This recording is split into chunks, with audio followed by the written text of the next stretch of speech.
Good. All right, Matt. Fighters Only World MMA Awards. What brings you out? Is this your first time here?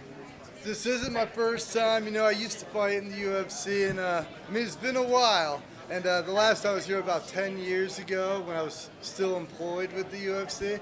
But this year I'm here as a presenter, and we'll see how that goes. Despite your very successful pro wrestling career, how often are you asked about your UFC tenure? I get asked about the UFC quite a bit, just because it was such a, the beginning, the start of kind of my TV stardom with the Ultimate Fighter, then the career in the UFC, and then, getting fired for, X, Y, and Z and what have you, so yeah, it's just a full circle kind of thing, and I always get asked about it, though. And I know a lot of people look at that tenure you had with the UFC, the way that it ended, and how you were able to kind of take a left turn and go in a arguably even more successful direction. So when you view that yourself and reflect on that and all the things Dana White's said about you when you parted ways, how good does that make you feel about your decision-making abilities? It feels really good, but on top of it, I kind of got to thank Dana for that, because if he would have just fired me and not said anything, nobody would have probably knew about me. But putting me on blast and doing that, I think a lot of people could relate with me. They probably had their parents or their boss talk to them like that. And I think that's kind of where, that bro character kind of started. And then making my way through pro wrestling wasn't easy, too, especially with the, stigma of being that guy that got fired, but I think, every good journey needs a good story. You need ups and downs, just like a good pro wrestling match, We see, despite them being so different, MMA and pro wrestling still have some crossovers. We see some people jump. Has there ever been any thoughts in your mind, any opportunities like maybe I'd be able to do one of these again? Yeah. Oh, yeah. I'll say this. There's been a lot of talk. I've been talking to a couple of promotions. I don't want to get into it until it's official. But I think 2024 is a very big possibility that I get back in the ring or cage and fight again pretty soon. So, I guess kind of what's the motivation there? Is it just, good business opportunities? Do you feel like there's still a story in Matt Riddle in MMA that hasn't had its final chapter written? Yeah, I feel like, and maybe this is a bad theory or a bad idea, I feel like you got to get, beat up to leave, And I feel like I left the UFC on a 4-fight win streak, then won another fight in Titan FC, and, kind of just left and went to pro wrestling. Did good. Still doing it. Pro wrestling's awesome, but still want to, still want to get beat up. I want to have my exit, But we'll see.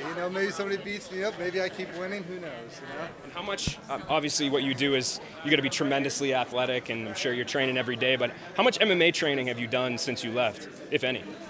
I train probably a couple times a week. Not so much. I'm not getting into those firefights, hard sparring, like going for knockouts or anything. But at the same time, I do a lot of mitt work. I do jiu-jitsu at least a couple times a week.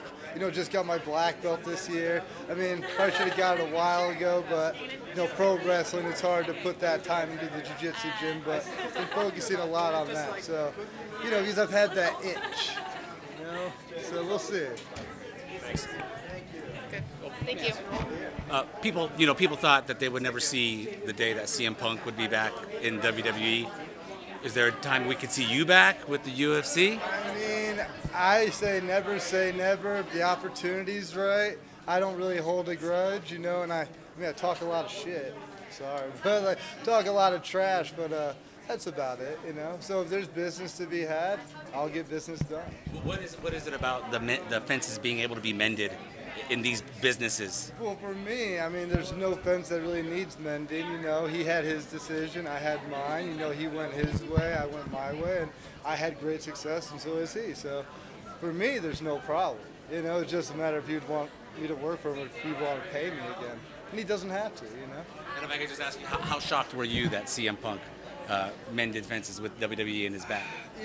I'm not surprised, because WWE, the one thing they like money, and CM Punk is money, just like he was money in mixed martial arts. So you can't argue a man that's money. But then that's just like the UFC. I know if I fight, I'll sell tickets. So just if they want it. And you did say 2024 could be the year where we see you in the ring or the cage.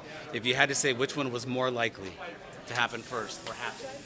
More likely, probably a ring. I would like to get back in the cage, so, but we'll see what happens. Interesting.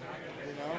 Very interesting. Thank And you. I'll be at that Jake Paul fights now, so we'll Okay. see what happens there. Okay. Yeah. Interesting. We may see you pop up in some way. Some way, somehow. You'll see me. Maybe that's the ring you're talking about. Possibly, you know. Maybe it's the brass ring and we're reaching for it. I don't know. So, Thank you.